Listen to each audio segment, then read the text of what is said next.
Hi, good afternoon. Mike here with Lakeshore RV, and I want to congratulate the Sundays on their purchase of their brand new Grey Wolf 29 TE. So we'll go through the unit, push some buttons, I'll explain how everything works.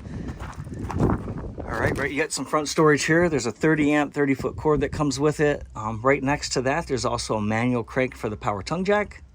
And then the other one's going to be the crank for the stabilizer jacks. And then here's your 30 to 15 amp adapter. So if you don't have 30 amps, you need to plug it in. Say you're at home, you can throw the adapter on. You can run everything off 15 amps except for the air conditioner. And then you got your charge controller for the solar panel on the roof. That'll help regulate the power. Of course, you get a bathroom entrance, which is super convenient. You get a spot to hang your TV outside. You can plug it into the antenna, electricity. Here's a black tank flush. So after you dump the black tank, you want to hook a hose up to there, and you can flush that out, and I'll explain that a little bit more as I get to the other side. And then outside kitchen, big fridge, ice maker, sink goes right into one of the tanks. That's super convenient. And you get your griddle outside. That will quick connect underneath here. And then you'll run off the main propane tanks up front. And on the back you get a flip down travel rack. Right above that backup camera, and then to the left of that, it's prepped for a ladder. And then there's Q codes on both the ladder and the camera. The camera, you download an app to your phone and then use your phone to see what's going on behind you. And there's your 30 amp plug-in. You got some storage here underneath the rear bunk. And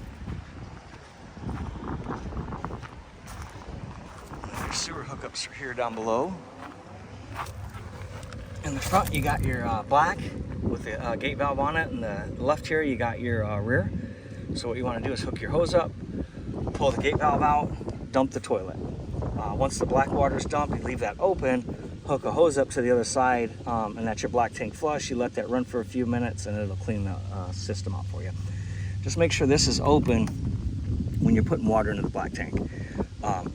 Leave this open and go over there, shut that hose off, close the valve, you're all done flushing it. This is gray water, bathroom, sink, and shower, and I usually do that last just to kind of rinse the hose out. And then you got an outside shower here, hot and cold running water, and then you got your city water hookup, run off the pressure from the hose. If you don't have water and you need to fill it up, then you can take this cap off, fill the tank up, take all that water with you. And then this is your water heater. There's a master switch here. That has to be up for the thermostat to turn on in the bathroom. So this is pretty much for the thermostat. I'll turn it off for now.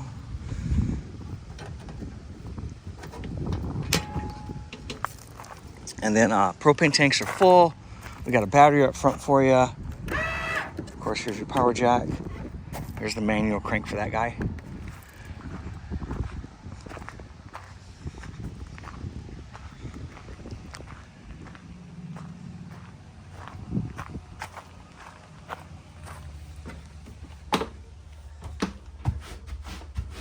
Okay, right as we walk in the door here, this is your monitor panel. It's going to monitor the battery, the fresh water tank, the black tank, the gray water, so you can see all that stuff's doing. Solar panel voltage here. And then you got your water pump for the fresh tank. So again, if you're using the tank, you use the pump. If you're hooked up to the hose, you don't need it. Tanks are heated. And you got some more light switch. Those are all labeled. You got some blue awning lights. There's some lights above the slide. There's a light outside near the sewage area, and that turns that on and off. And then you got your slide out button, and then you got your powered awning button. And this will come out a total of 8 foot in length.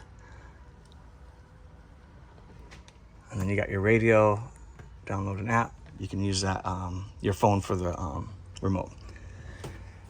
There's a set of keys for the front door, set of keys for the rear door. Inside of the lock handle will have a number, correspond that with the right key.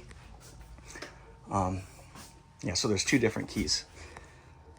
You got an air fryer, microwave, stovetop right above that. You got your cup rinser here. And then 12-volt refrigerator. The controls are right here. Yeah, this is going. So you got your thermostat here. For the fridge or the freezer, you can do either one. There's the fridge. And then if you want to shut it off, you hold that down, I think, for 5 seconds. And that'll shut it off altogether. There it goes. And if you have any issues, this is probably a good place to start. So anything that runs off 110 runs through a breaker. Anything that runs off the battery is fused. If a fuse blows, a light will come on and let you know exactly which fuse is blown.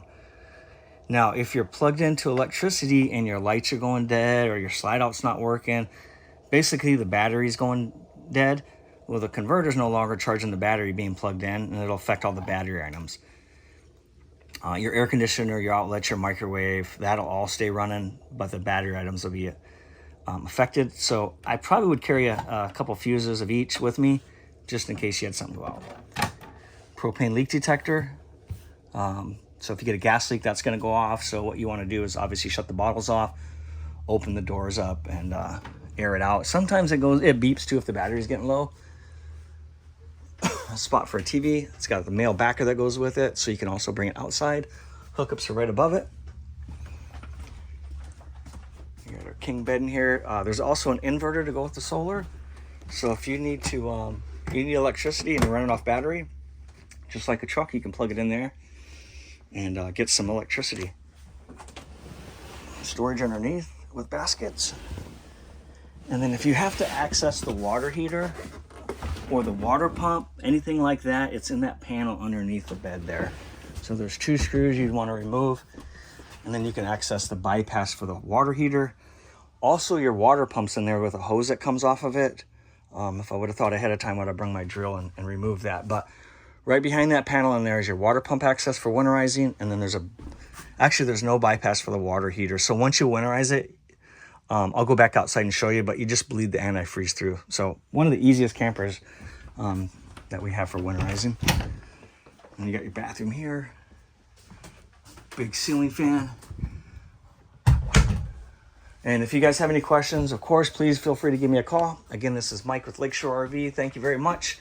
I can be reached at 231-855-9998. Another TV hookup in the back here. There's vents for the AC. And I wanted to show you the bleeder. So when you're winterizing it, last thing you want to do is come out here and crack this pressure relief valve open. And if there's any water in the coils in the water heater, it'll just come out right here. That's about all you do.